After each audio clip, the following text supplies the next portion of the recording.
আসসালামু আলাইকুম এভরিওয়ান, সবাই একটু জানাও যে কথা শোনা যাচ্ছে আসসালামু কিনা। আলাইকুম স্যার। হ্যাঁ, ওয়ালাইকুম আসসালাম। কথা শোনা যাচ্ছে? জি স্যার। আচ্ছা, ঠিক আছে। যাই হোক, তোমাদেরকে আমি মিউট করে দিচ্ছি, এরপর আমি আমার লেকচারে চলে যাচ্ছি।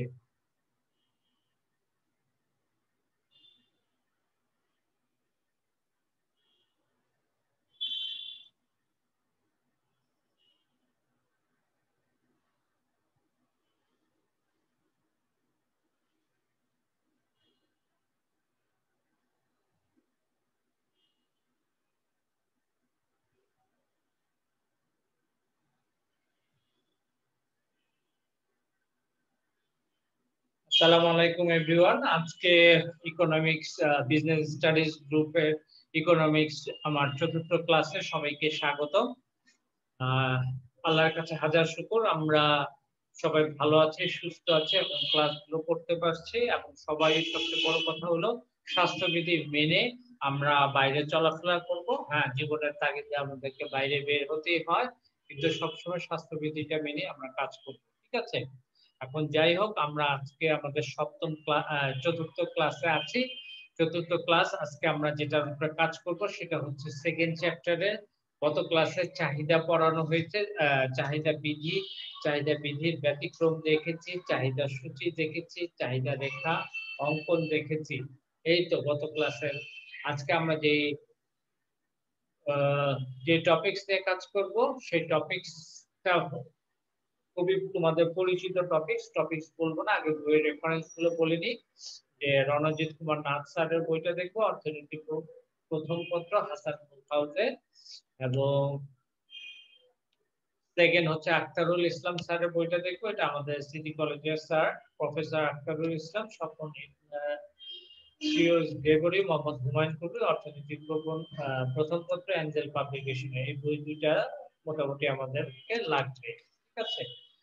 ভোক্তা উৎপাদকের আচরণ, ছবিগুলো একটু লক্ষ্য করি।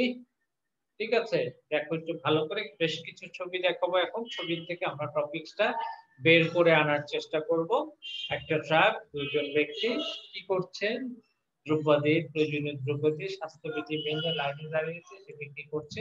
একটা শপিং মল, অনেক লোকের সমাগম, তারা কিছু কিনতে আসছে। হ্যাঁ, ইন্ডিভিজুয়াল, কেউ ব্যক্তিগত প্রয়োজনে আসছে, কেউ পারিবারিক প্রয়োজনে আসছে। ঠিক আছে? একটু ভালো করে জিনিসগুলো খেয়াল করি। এছাড়াও দেখেন, একটা বাজার, শীতের কাপড় বিক্রি হচ্ছে। অনেক লোকজন সেই শীতের কাপড়গুলো কেনার চেষ্টা করছে। আমের বাজার, অনেক আম, বিক্রেতারা বসে আছে। লিচু, প্রচুর লিচু আছে এখানে, লিচুর বাজার। তো এখান থেকে আমরা কি বুঝতে পারছি, খেয়াল করি যে এই টপিকস গুলো থেকে আমরা বুঝতে পারছি, কি বুঝতে পারছি। প্রথমে কি হচ্ছে, প্রথমে হচ্ছে একটা ট্রাকে নিত্য প্রয়োজনীয় দ্রব্যাদি সেল করছে। দ্বিতীয়ত, একটা শপিং মলে প্রচুর পরিমাণ লোকজনের গ্যালারি।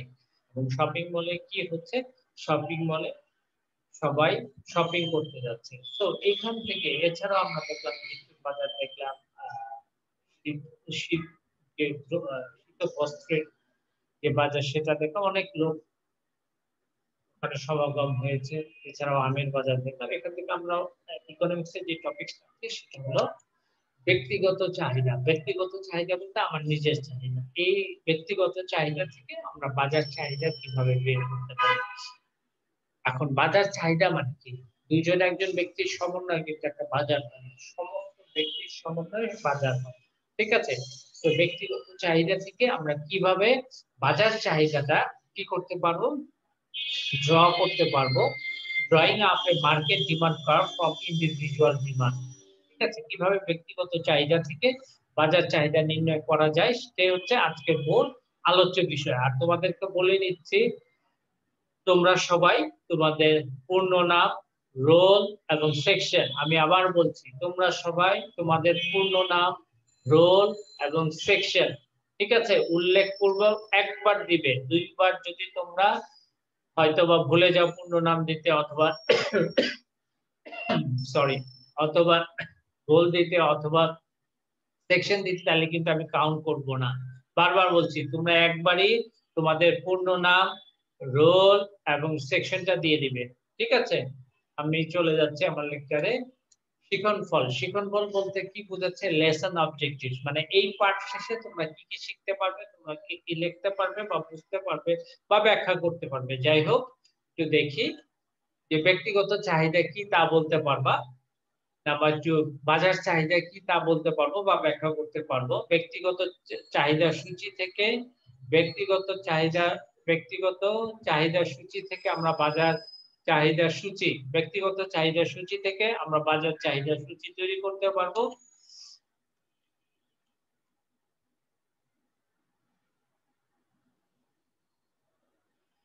এছাড়া ব্যক্তিগত চাহিদার রেখা থেকে আমরা বাজার চাহিদার রেখা তৈরি করতে পারবো।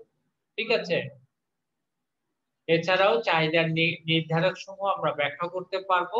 এছাড়া আমি আরো দুইটা জিনিস এখানে এসেছি, চাহিদা রেখা কেন ডান দিকে নিম্নগামী হয় আর চাহিদার সমীকরণ ব্যাখ্যা করতে পারবো। তো this are the your lessons objective, এগুলো হচ্ছে আমাদের লেসন অবজেক্টিভ। এখন আসি ব্যক্তিগত চাহিদা বা ইন্ডিভিজুয়াল ডিমান্ড কাকে বলে। ব্যক্তিগত চাহিদা বা ইন্ডিভিজুয়াল ডিমান্ড কাকে বলে, একটু খেয়াল করি আমরা বিষয়টা ভালো করে বুঝি। কোন একটি নির্দিষ্ট সময়ে একজন ক্রেতা কোন দ্রব্যের বিভিন্ন দামে যে পরিমাণ ক্রয় করতে ইচ্ছুক থাকে তাকে ব্যক্তিগত চাহিদা বলে।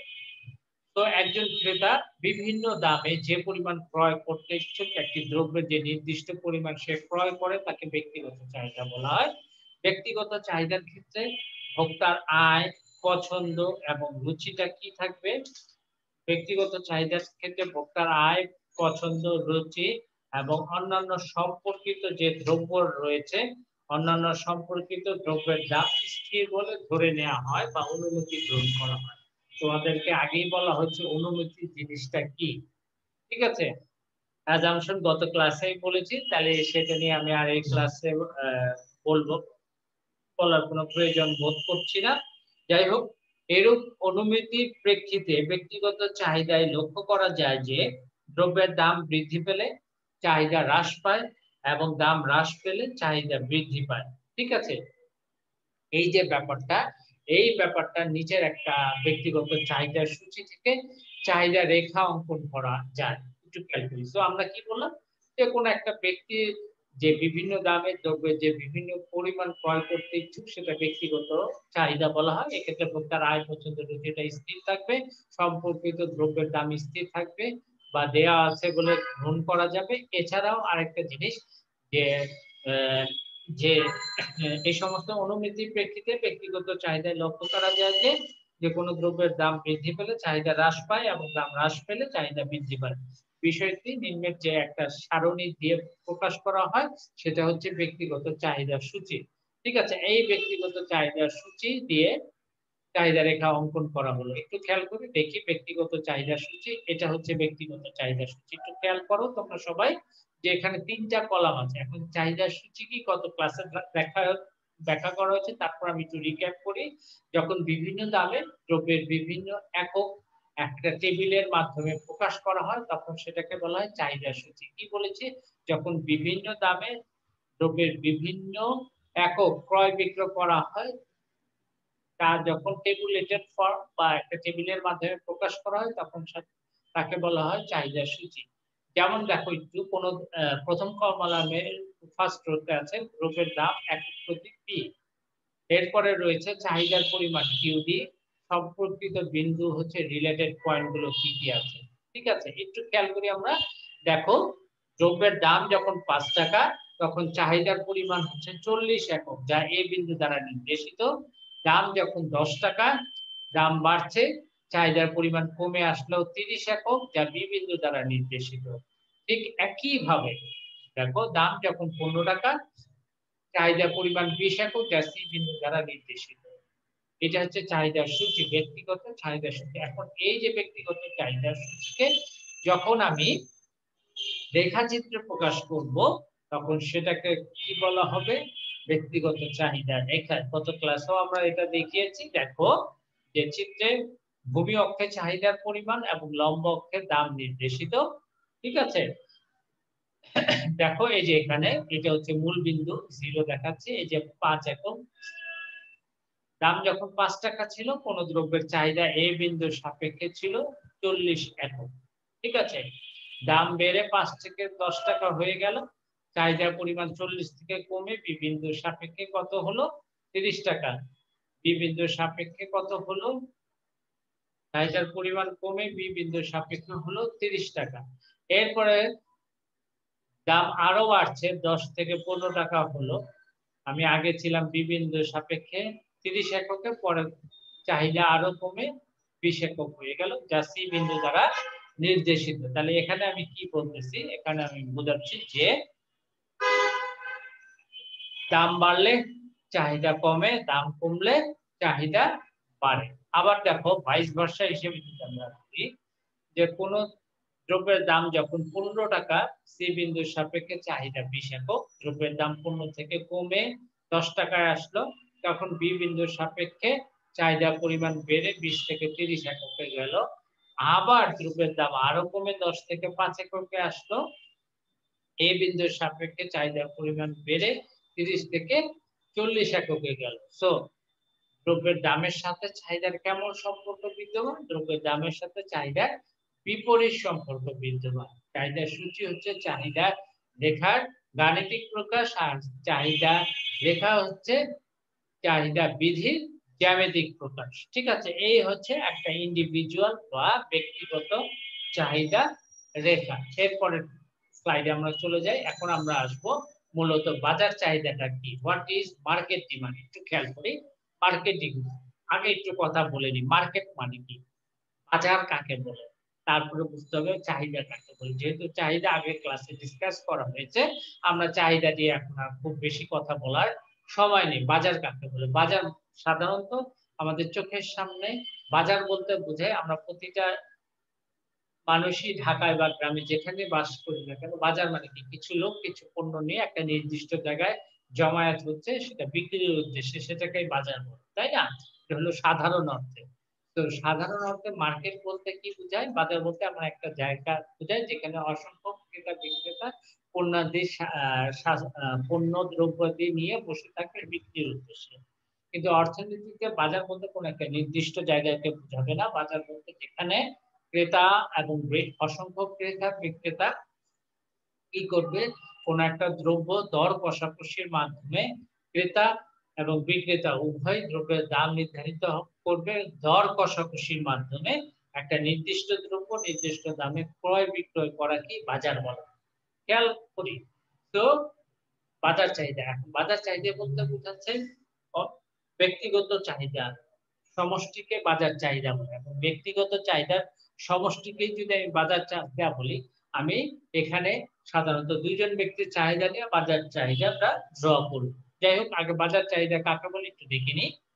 কোন নির্দিষ্ট সময়ে বাজারে সকল ক্রেতা বিভিন্ন দামে কোন দ্রব্যের যে পরিমাণ ক্রয় করতে ইচ্ছুক, ক্রেতাদের এই সমষ্টিগত চাহিদাকে বাজার চাহিদা বলে। কি বলেছি? কোন নির্দিষ্ট সময়ে বাজারে সকল ক্রেতা বিভিন্ন দামে কোন দ্রব্যের যে পরিমাণ ক্রয় করতে ইচ্ছুক, ক্রেতাদের এই সমষ্টিগত চাহিদাকে বাজার চাহিদা বলে। সুতরাং বলা যায় বাজারের সকল ভোক্তা বা ক্রেতার সমষ্টিগত চাহিদা তথা বাজার চাহিদাকে সারণীতে উপস্থাপন করলে কি পাওয়া যায়? বাজার চাহিদা সূচি পাওয়া যায়। ঠিক আছে? এই যে বাজার চাহিদা সূচি, সেই বাজার চাহিদা সূচিতেও একই জিনিস দেখা যায় যে অন্যান্য বিষয় অপরিবর্তিত অবস্থায় কোন দ্রব্যের দাম বাড়লে চাহিদা হ্রাস পায় এবং দাম কমলে চাহিদা বৃদ্ধি পায়।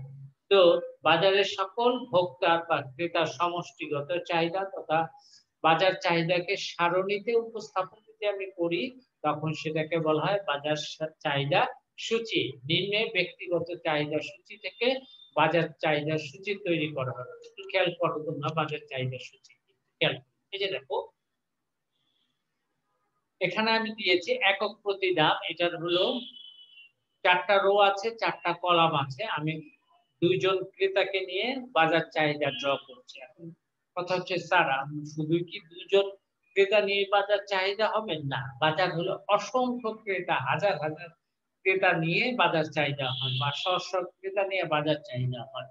তো সব ক্রেতার চাহিদা আনা এখানে সম্ভব নয়। আমি ধরে নিয়েছি এই দুইজন ক্রেতাকে নিয়ে আমি বাজার চাহিদাটা কি করব, নির্ণয় করব। এই যে দেখি প্রথম কলামে যেটা আছে একক প্রতি দাম ৫, ১০, ১৫ তিনটা দাম ধরেছি। প্রথম ক্রেতার চাহিদা QD1 কোয়ান্টিটি ডিমান্ডেড মানে চাহিদার পরিমাণ 1 মানে প্রথম ভোক্তার বা প্রথম ক্রেতার চাহিদার পরিমাণ। এরপরে দিয়েছে দ্বিতীয় ক্রেতার চাহিদা কোয়ান্টিটি ডিমান্ড ফর 2 মানে দ্বিতীয় ক্রেতার চাহিদার পরিমাণ। আর বাজার চাহিদা বলতে কি বোঝাচ্ছে? বাজার চাহিদা তারা বলতেছে কোয়ান্টিটি ডিমান্ড সমান সমান বাজার চাহিদা বলতে বোঝাচ্ছে এই দুইজন ক্রেতার চাহিদার সমষ্টি। এই দুইজন ক্রেতার চাহিদার সমষ্টি QD1 প্লাস QD2 মিলে বাজার চাহিদা হচ্ছে। ঠিক আছে? তো একটু খেয়াল করি। একক প্রতি দাম, দাম যখন ৫ টাকা, প্রথম ক্রেতার চাহিদার পরিমাণ কত রয়েছে? ৩০ একক। দ্বিতীয় ক্রেতার চাহিদার পরিমাণ রয়েছে কতটুকু? ৬০ একক। কি বলেছি? দাম যখন ৫ টাকা, প্রথম ক্রেতার চাহিদার পরিমাণ কতটুকু রয়েছে?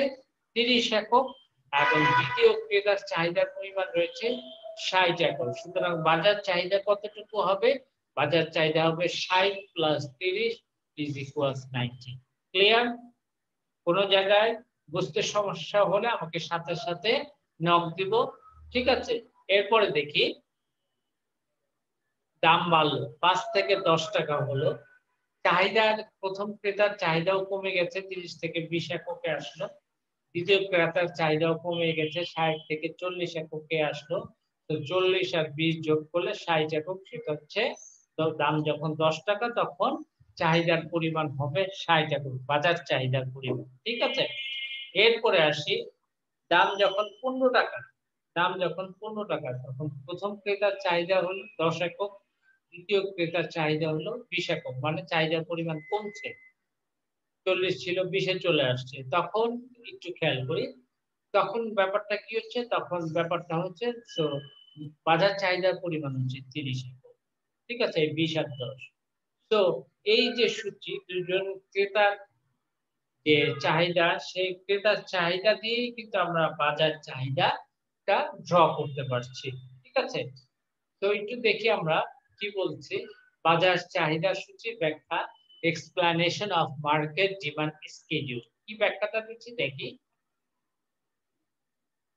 উপরোক্ত সূচিতে দুইজন ব্যক্তির বা ক্রেতার আচরণ আমরা বিবেচনা করা হয়েছে। বাজারে বিভিন্ন দামে প্রথম দ্বিতীয় ব্যক্তির চাহিদার সমন্বয়ে বাজার চাহিদা QD নির্ণয় করা হলো। যেমন দাম যখন ৫ টাকা তখন প্রথম ব্যক্তির চাহিদা ৩০ একক, দ্বিতীয় ব্যক্তির চাহিদা ৬০ একক। এই যে একটু আগে বলছি, দাম যখন ৫ টাকা, এই যে দেখো দাম যখন ৫ টাকা প্রথম ব্যক্তির চাহিদা ছিল ৩০ একক, দ্বিতীয় ব্যক্তির চাহিদা হলো ৬০ একক। তাহলে মোট চাহিদা হচ্ছে ৯০ একক। সেটা এখানে ব্যাখ্যা করা হয়েছে যে দ্বিতীয় ব্যক্তির চাহিদা ৬০ একক, সুতরাং এই ক্ষেত্রে বাজার চাহিদা QD হচ্ছে ৩০ প্লাস ৬০ সমান ৯০ একক। এখন দাম বৃদ্ধি পেয়ে যখন ১০ টাকা হয় তখন প্রথম ব্যক্তির চাহিদা হ্রাস পেয়ে হয় ২০ একক, দ্বিতীয় ব্যক্তির চাহিদা হ্রাস পেয়ে হয় ৪০ একক। তৃতীয় ব্যক্তির চাহিদা হ্রাস পেয়ে হয় ৪০ একক। এই যে দেখো দাম যখন ১০ টাকা, প্রথম ক্রেতার চাহিদা ৩০ থেকে কমে ২০ এ আসে, দ্বিতীয় ক্রেতার চাহিদা ৬০ থেকে কমে কততে আসে? ৪০ এ আসে। তাহলে বাজার চাহিদাও কমে ৯০ থেকে ৬০ এ আসে। এটা কিভাবে ৬০ হলো? ৪০ আর ২০ যোগ করলে ৬০ হয়। এই যে দেখো ৪০ ২০ আর ৪০ যোগ করলে কত হচ্ছে? ৬০ একক। দাম যখন আরো বেড়ে ১৫ টাকা হয় তখন প্রথম ব্যক্তির চাহিদা হ্রাস পেয়ে কত একক? ১০ একক। দ্বিতীয় ব্যক্তির চাহিদা হ্রাস পেয়ে হয় ২০ একক। সুতরাং এক্ষেত্রে বাজার চাহিদাও হ্রাস পেয়ে ১০ প্লাস ২০ ৩০ একক হয়। তার মানে কি এখানে কি? এখানে দাম বাড়ার সাথে সাথে প্রথম এবং দ্বিতীয় ব্যক্তির দুজন ব্যক্তিরই চাহিদা আস্তে আস্তে কি করছে? হ্রাস পাচ্ছে। দাম বাড়ার সাথে সাথে প্রথম ব্যক্তি এবং দ্বিতীয় ব্যক্তির চাহিদা কি হচ্ছে? হ্রাস পাচ্ছে। একই সাথে বাজার চাহিদা প্রথমে ছিল ৯০, তারপরে হলো ৬০, যেহেতু দাম বাড়ছে এরপরে হচ্ছে ৩০। এখন এটা হচ্ছে বাজার চাহিদার সূচি। এখন চাহিদার সূচিটা কি? চাহিদার সূচিটা হচ্ছে যখন বিভিন্ন দামে ক্রেতার বিভিন্ন পরিমাণ ক্রয় করে, সেটা যখন টেবুলেটেড ফর্ম মানে একটা সূচির সাহায্যে বা একটা টেবিলের সাহায্যে যখন ব্যাখ্যা করা হয় সেটাকে বলা বাজার চাহিদা সূচি। এই সূচি হচ্ছে গাণিতিক প্রকাশ, আর বাজার চাহিদা রেখা হচ্ছে জ্যামিতিক প্রকাশ। তাহলে চলে আসি আমরা জ্যামিতিক প্রকাশে। ব্যক্তিগত চাহিদা রেখা থেকে বাজার চাহিদা রেখা তৈরি। ব্যক্তিগত চাহিদা রেখা থেকে বাজার চাহিদা রেখা তৈরি। একটু খেয়াল করি, প্রথম ব্যক্তির চাহিদা দেখো,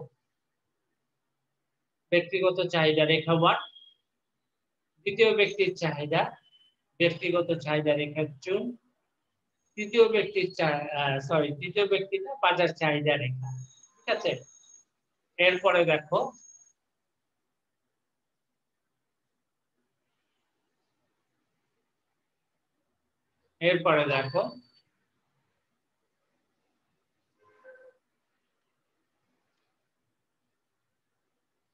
এখন এখানে খুব ইম্পর্টেন্ট একটা জিনিস, এটা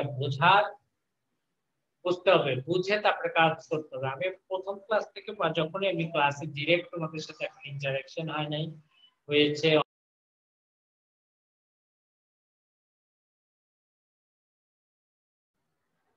আচ্ছা যাই হোক, একটু সমস্যা হচ্ছিল, হ্যাঁ নেটওয়ার্কে একটু বাড়ি দিয়েছে। যাই হোক আমরা স্ক্রিনে চলে যাই। হ্যাঁ তোমরা একজন করো, রেসপন্স করো, দেখতে পাচ্ছ তো?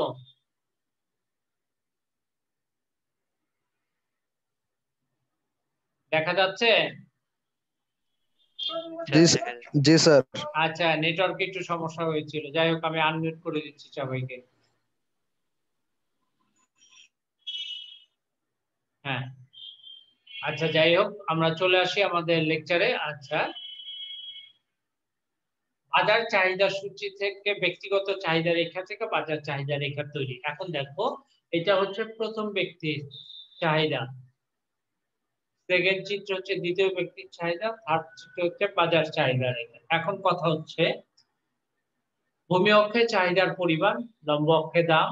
দ্বিতীয়টা ভূমি অক্ষে চাহিদার পরিমাণ, লম্ব অক্ষে দাম, আর তৃতীয়টা ভূমি অক্ষে চাহিদার পরিমাণ, লম্ব অক্ষে দাম। প্রথম দুইটার ক্ষেত্রে দেখছো চাহিদা রেখাটা একটু খাড়া, দ্বিতীয়টার ক্ষেত্রে একটু ফ্ল্যাট। কেন ফ্ল্যাট এটা ব্যাখ্যা করবো। স্টিপার মানে খাড়া, আর ফ্ল্যাটার মানে হেলানো। ঠিক আছে, এখন কথা হচ্ছে দেখো, দাম যখন 5 টাকা, প্রথম ব্যক্তির চাহিদা প্রথম ব্যক্তির এ পয়েন্টের সাপেক্ষে 30 একক তার চাহিদা পরিমাণ, দাম বাড়ার সাথে সাথে কমে 20 একক, দাম আরো বাড়লো 10 থেকে 15, 20 থেকে কমে 10 একক হলো সংশ্লিষ্ট বিন্দু এ বি সি। যোগ করলে আমরা ডান দিকে নিম্নগামী জি1 একটা কি পাই, চাহিদা রেখা পাই, যেটা খারাপ। ক্লিয়ার? ঠিক একই ভাবে দ্বিতীয় ব্যক্তির ক্ষেত্রেও যখন 5 টাকা দাম ছিল, এ প্রাইম বিন্দুর সাপেক্ষে চাহিদার পরিমাণ ছিল 60 একক, এরপরে দাম বেড়ে 5 থেকে 10 টাকা হলো, এই প্রাইম বিন্দুর সাপেক্ষে হলো 40 একক, দাম কমে 60 থেকে 40-এ চলে আসলো।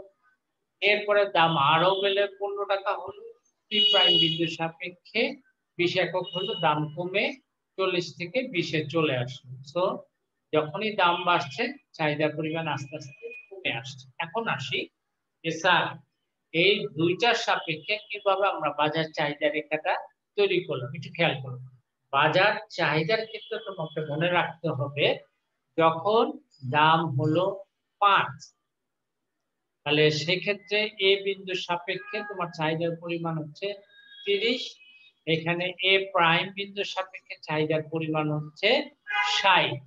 তাহলে বাজার চাহিদা হবে কত? 60 আর 30 যোগ করলে কত হয়?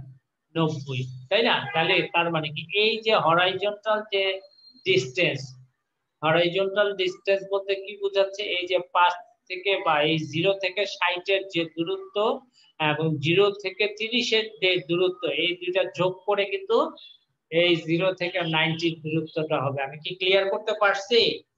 বারবার বলছি, অনেক জায়গায় অনেক বইয়ে এই জিনিসগুলো ভুল আছে। এটাও খারাপ, তৃতীয়টা খারাপ দিয়ে দিয়েছে, কিন্তু হবে না। বারবার বলছি যে কি বলেছি, 5 টাকা যখন দাম তখন চাহিদার প্রথম ব্যক্তির চাহিদা 30 একক, দ্বিতীয় ব্যক্তির চাহিদা 60 একক। এই যে দূরত্ব 0 থেকে 30, 0 থেকে 60, এই এই যে সামটা হবে, এই যে দূরত্বটা হবে, আমি বারবার বলছি এই দুইটা দূরত্ব যোগ করলে এই 0 থেকে 90 হবে। ক্লিয়ার হয়েছে? ঠিক আছে, এখানে একটা পয়েন্ট দিলে সেটা হচ্ছে A ডাবল প্রাইম বিন্দু। ঠিক একই ভাবে দাম যখন 10 টাকা তখন প্রথম ব্যক্তির চাহিদা হচ্ছে 20 একক, দ্বিতীয় ব্যক্তির চাহিদা হচ্ছে 40 একক। এই যে দূরত্ব 0 থেকে 20 এবং 0 থেকে 40 টোটাল হবে 60। এই যে দেখো চোখের আন্দাজে 60 হয়েছে। সো বি ডাবল প্রাইম বিন্দুর সাপেক্ষে হয়ে গেল 60। ঠিক একই ভাবে দাম আরো বেড়ে 15 টাকা হলো সি বিন্দুর সাপেক্ষে চাহিদার পরিমাণ প্রথম ব্যক্তির চাহিদার পরিমাণ 10 এবং দ্বিতীয় ব্যক্তির চাহিদার পরিমাণ হচ্ছে 20। দ্বিতীয় ব্যক্তির চাহিদার পরিমাণ এই 20 আর 10 যোগ করলে এই যে 30 হচ্ছে। এই যে এতটুকু ডিসটেন্স তাকাও, এই যে এতটুকু ডিসটেন্স, এই এতটুকু ডিসটেন্স যোগ করলে এতটুকু ডিসটেন্স হয়, সেটা সি প্রাইম বিন্দুর সাপেক্ষে। সো 30। সো এই তিনটা যখন আমি যোগ করলাম তখন আমি কি ডান দিকে নিম্নগামী একটা সরলরেখা পেলাম, বা সরলরেখাটা কি একটু হেলানো। হেলানো মানেটা কি? ফ্ল্যাটার। ফ্ল্যাটার মানে কি? এটা হলো খাড়া খাড়া নেমে গেছে, কিন্তু এটা একটু হেলানো। ঠিক আছে, আর বারবার বলছি এটা কিন্তু বাজার চাহিদা রেখাটা সব সময় এই ফ্ল্যাটার হবে। সো দুইজন ব্যক্তির সাপেক্ষে কিভাবে বাজার চাহিদা রেখা অঙ্কন করা যায় আমরা কিন্তু সেটা দেখলাম। ঠিক আছে,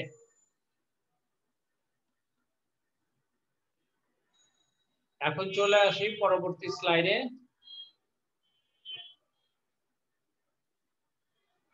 চাহিদা নির্ধারক খুব ইম্পর্টেন্ট একটা কাজ। যে চাহিদা নির্ধারক বলতে কি বোঝায়? নির্ধারক মানে কি? যা নির্ধারণ করে। কি নির্ধারণ করে? তার একটু খেয়াল করি। কোন দ্রব্যের চাহিদার যে সকল উপাদানের উপর নির্ভরশীল উক্ত উপাদান সমূহকে কি বলা হয়? চাহিদার নির্ধারক। তো চাহিদার নির্ধারক বলতে আমরা যেটা বোঝাচ্ছি যে কোন দ্রব্যের চাহিদার যে সকল উপাদানের উপর নির্ভরশীল উক্ত উপাদান সমূহকে চাহিদা নির্ধারক বলে। যেমন আমরা চাহিদা অপেক্ষকে যে জিনিসগুলো দেখেছি QDX। QDX মানে কি? X দ্রব্যের চাহিদা। X দ্রব্যের চাহিদা। X দ্রব্যের চাহিদা কিসের উপর নির্ভর করে? Function of PX। PX মানে কি? X দ্রব্যের দামের উপর নির্ভর করে। এছাড়াও কিসের উপরে নির্ভর করে? এছাড়াও কিসের উপর নির্ভর করে? কি? ওয়াই। ওয়াই মানে কি? আয়, ইনকাম। এখানে আয় দিয়েও প্রকাশ করা যায়, সমস্যা নেই। এছাড়া কি? টি। টি মানে টেস্ট। টেস্ট মানে রুচি। এরপরে কি আছে? এইচ। এইচ মানে হ্যাবিট। হ্যাবিট মানে অভ্যাস। ঠিক আছে, এরপরে ছোট হাতে টি। টি মানে কি? সময়, টাইমের উপরে নির্ভর করে। এছাড়াও রয়েছে আর। আর মানে কি? প্রাইস অফ রিলেটেড গুডস, সম্পর্কিত দ্রব্যের দাম। ওই যে পরিবর্তক এবং পরিপূরক দ্রব্যের দাম, সেটাকে বলেছি সম্পর্কিত দ্রব্যের দাম। এছাড়াও রয়েছে এন। এন মানে কি? নাম্বার অফ বায়ার বা কনজিউমার, বাজারে ক্রেতার সংখ্যা। এ মানে কি?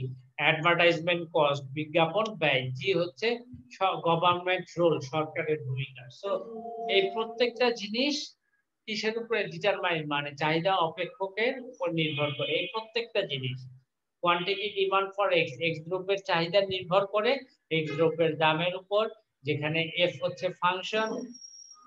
ঠিক একই ভাবে বলা যায় আয়ের উপরে নির্ভর করে, রুচির উপরে নির্ভর করে, অভ্যাসের উপর নির্ভর করে, সময়ের উপরে নির্ভর করে। ঠিক আছে, সম্পর্কিত দ্রব্যের দাম, বাজারে ক্রেতার সংখ্যা, বিজ্ঞাপন ব্যয় এবং সরকারের ভূমিকা, এগুলোর উপরে কি করে? এগুলোর উপরে নির্ভর করে। এখন আমি আসি চাহিদা নির্ধারক সমূহের ব্যাখ্যাটা দিই। প্রথম হচ্ছে দ্রব্যের নিজস্ব দাম। ঠিক আছে, এখন দ্রব্যের নিজস্ব দাম একটু খেয়াল করি। দ্রব্যের নিজস্ব দামের উপর চাহিদার পরিমাণ নির্ভর করে। সাধারণত কোন দ্রব্যের দাম কমলে চাহিদা বাড়ে এবং দাম বাড়লে চাহিদা কমে। যেমন কল রেটের সাথে মোবাইল ফোনের ব্যবহারের বিপরীতমুখী সম্পর্ক রয়েছে। তো সেই ক্ষেত্রে চাহিদা রেখাটা কি হবে? ডান দিকে নিম্নগামী হবে। ঠিক আছে, তোমরা আগেই দেখেছো। নাম্বার 2, সময়। সময় সব সময় সব দ্রব্যের চাহিদা সমান থাকে না। যেমন শীতকালে যেসব দ্রব্যের চাহিদা থাকে, শীতকালে যেসব দ্রব্যের চাহিদা থাকে, শীতকালে যেসব দ্রব্যের চাহিদা থাকে, গ্রীষ্মকালে ওইসব দ্রব্যের চাহিদা থাকে না। অর্থাৎ নির্দিষ্ট সময়ের উপর কোনো বিশেষ দ্রব্যের চাহিদাটা কি করে? নির্ভর করে। এরপরে রয়েছে আয়। আয় ভোক্তার আয়ের উপরে চাহিদাটা নির্ভর করে। সাধারণত আয় বাড়লে চাহিদা বাড়ে, আয় কমলে চাহিদা কমে। নিকৃষ্ট দ্রব্যের ক্ষেত্রে এর ব্যতিক্রম হয়। যেমন তোমার আয় বাড়লো, তোমার আয় ৫,০০০ টাকা, ঠিক আছে, ভেরি গুড, সমস্যা নাই। তুমি যে পরিমাণ বাইরে থেকে খেতে, কোক খেতে আয় ১০,০০০ হলে কোক খাওয়ার পরিমাণ বেড়ে যাবে, ঠিক আছে। এরপরে আসি নাম্বার 4, সম্পর্কিত দ্রব্যের দাম। সম্পর্কিত দ্রব্যের দাম বলতে কি বোঝাচ্ছে? পরিবর্তক এবং পরিপূরক দ্রব্য। এগুলো নিয়ে ইন ডিটেইলস নেক্সট ক্লাসগুলোতে পাবা, ঠিক আছে। কনফিউজিং লাগে যে সম্পর্কিত দ্রব্যের দাম বলতে কি বোঝায়। তো কোন দ্রব্যের চাহিদা সম্পর্কিত দ্রব্য অর্থাৎ পরিবর্তক ও পরিপূরক দ্রব্যের দামের উপর নির্ভরশীল। যেমন কফি এবং চা, একটার পরিবর্তে আরেকটা ব্যবহার করা যায়। কফির দাম যদি বাড়ে চায়ের চাহিদা কমে যাবে, অথবা কফির দাম কমলে চায়ের চাহিদা বেড়ে যাবে। মানে কফির দাম বাড়ার সাথে সাথে চায়ের চাহিদা বাড়বে, কফির দাম কমার সাথে সাথে চায়ের চাহিদা কমে আসবে, ঠিক আছে। এরপরে আসে এরপরে আসি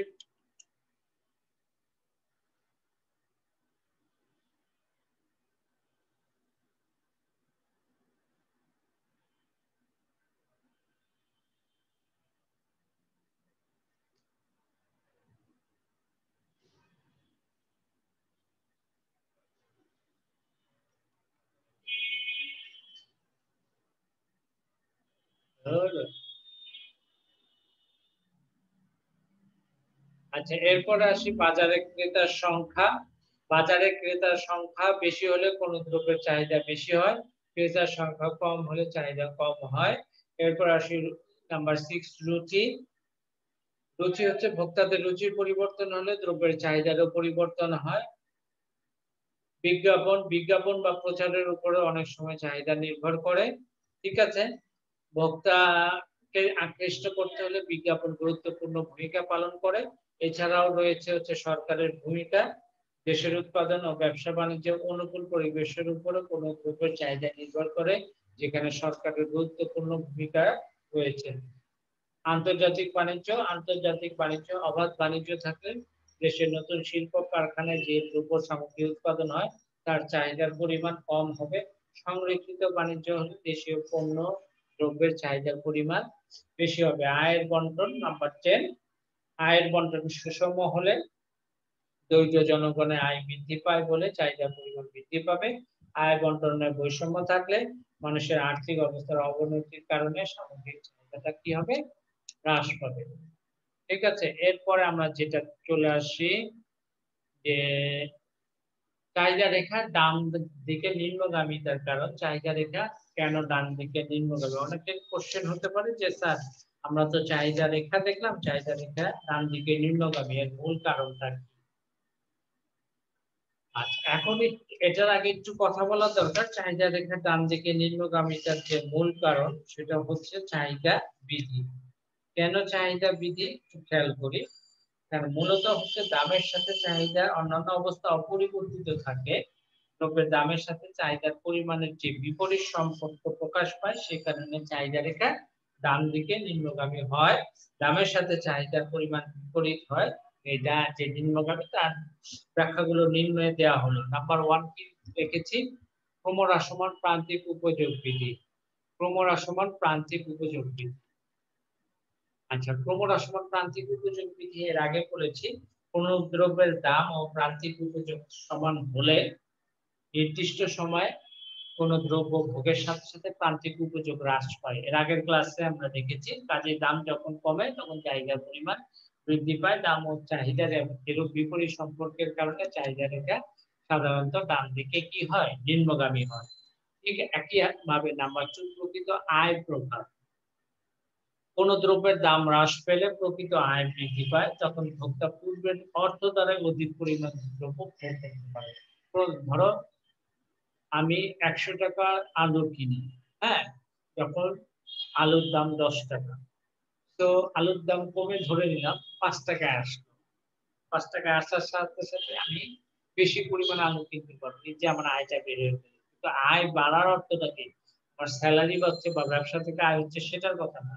আমার আয় ঠিকই আছে, দ্রব্যের দামটা কমে গেছে। সেটাই বলছি যে কোন দ্রব্যের দাম হ্রাস পেলে ভোক্তার প্রকৃত আয় বৃদ্ধি পায়, যখন ভোক্তা পূর্বের অর্থ দ্বারা অধিক পরিমাণ দ্রব্য ভোগ করতে পারে। এই কারণে চাহিদা রেখা ডান দিকে নিম্নগামী হয়। পরিবর্তক প্রভাব, অন্যান্য দ্রব্যের দাম অপরিবর্তিত থেকে কোনো একটি দ্রব্যের দাম হ্রাস পেলে কি হয়? দাম হ্রাস পায়, তাহলে উক্ত দ্রব্যের চাহিদা বৃদ্ধি পায়। একইভাবে অন্যান্য দ্রব্যের দাম অপরিবর্তিত থেকে কোনো একটি দ্রব্যের দাম বৃদ্ধি পেলে ক্রেতাগণ তার পরিবর্তে অন্য দ্রব্য ক্রয় করে। এই কারণে চাহিদা রেখা ডান দিকে নিম্নগামী। কি বলেছি একটু খেয়াল করো। অন্যান্য দ্রব্যের দাম অপরিবর্তিত থেকে যদি একটি দ্রব্যের দাম হ্রাস পায়, তাহলে উক্ত দ্রব্যের চাহিদা বৃদ্ধি পায়। একইভাবে অন্যান্য দ্রব্যের দাম অপরিবর্তিত থেকে কোনো একটি দ্রব্যের দাম বৃদ্ধি পেলে ক্রেতাগণ অন্য দ্রব্যের চাহিদা বৃদ্ধি পায়। যেমন একটু খেয়াল করি পরিবর্তক প্রভাবটা। কফি, চা। কফি, চা। কফির দাম বেড়ে গেল, কফির চাহিদা কমে যাবে। যেহেতু কফির পরিবর্তে কি খাওয়া যায়? চা খাওয়া যায়, তাহলে চায়ের চাহিদাটা কি হবে? বাড়বে। তো কফির দাম বাড়ার সাথে সাথে মানুষ কফি কম খাবে, চাতে শিফট করে যাবে, চায়ের চাহিদা বেড়ে যাবে। এটাকেই বলা হয় পরিবর্তন প্রভাব। বুঝা গেছে? এরপরে ঢাল ঋণাত্মক। ঢাল সম্পর্কে ইন ডিটেইলস আমরা নেক্সট ক্লাসে আলোচনা করব। আজকে না বুঝলে একটু শুনে রাখো ঢাল কি? ঢাল বলতে কোন একটা রেখা কতটুকু খাড়া সেটাকে বোঝাচ্ছে। হ্যাঁ, এই যে ঢাল, চাহিদা রেখার ঢাল চাহিদার সমীকরণের সাথে আমি ব্যাখ্যা করতে পারবো যে চাহিদা যে সমীকরণটা রয়েছে একটু খেয়াল করি আমরা। এই যে চাহিদা রেখার যে সমীকরণ মাইনাস বি, এই বিটাকে বলা হচ্ছে ঢাল। এবং এই মাইনাস দ্বারা বোঝাচ্ছে যে এই যে দামের পরিবর্তনে চাহিদার যে পরিবর্তন সেটা মাইনাস বি, সেটাকে বলা হচ্ছে দাম। দামের সামান্য পরিবর্তনে চাহিদার কি পরিবর্তন হচ্ছে সেটার পরিমাণটাকেই বলা হচ্ছে ঢাল। হ্যাঁ, এখন আসি চাহিদা সমীকরণ বা ডিমান্ড ইকুয়েশনটা কি? ডিমান্ড ইকুয়েশন মনে করি এক্স দ্রব্যের চাহিদা সমীকরণ হলো, এক্স দ্রব্যের চাহিদা সমীকরণটা কি? তাহলে আমরা সবাই এক্স দ্রব্যের চাহিদার সমীকরণটা কি? এক্স দ্রব্যের চাহিদা সমীকরণ QDX is equals A minus BPX।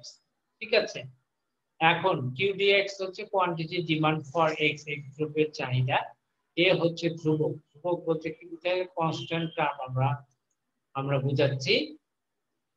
B বলতে এটাকে ঢাল বুঝাচ্ছি, PX বলতে বুঝাচ্ছি X দ্রব্যের দাম।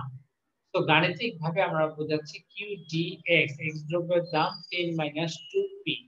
ঠিক আছে? এটা হচ্ছে যে কোনো দ্রব্যের ক্ষেত্রে চাহিদা সমীকরণের ক্ষেত্রে এরকম একটা জেনারেল ফর্ম থাকে, dx a - bpx।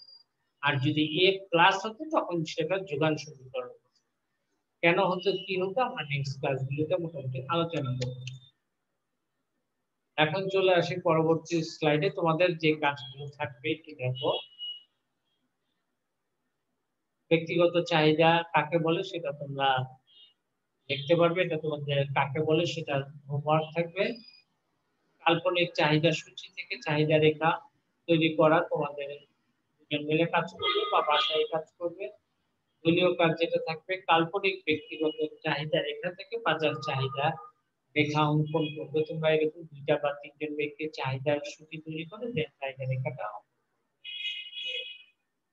এরপরে কি করবে? এরপরে তোমাদের যেটা কাজ হচ্ছে ব্যক্তিগত চাহিদা বাজার চাহিদা কাকে বলে, বাড়ির কাজ থাকবে হচ্ছে বাজার চাহিদা নির্ধারক কাকে বলে, চাহিদা নির্ধারক সমূহ কি কি। এরপরে কিছু আছে মূল্যায়ন টাইপের কোশ্চেন, চাহিদা ভিত্তিক গাণিতিক প্রকাশকে কি বলে, চাহিদা সূচি, দামের সাথে চাহিদার কেমন সম্পর্ক, বিপরীত সম্পর্ক, চাহিদার ভিত্তি কি, উপযোগ অপেক্ষক কাকে বলে, বীজগাণিতিক ধারণা, পরস্পর নির্ভরশীলতা, চলকের সম্পর্ক। পরিবর্তক দ্রব্য হলো চা, কফি, চিনি, গুড়, এগুলা নিয়ে গত ক্লাসে আলোচনা করেছি, তারপরে একটু দিয়ে দিলাম, এগুলো একটু পাশে দেখবে। এখন তোমাদের কোনো কোশ্চেন থাকলে কোশ্চেন করো, আমি মাইক ওপেন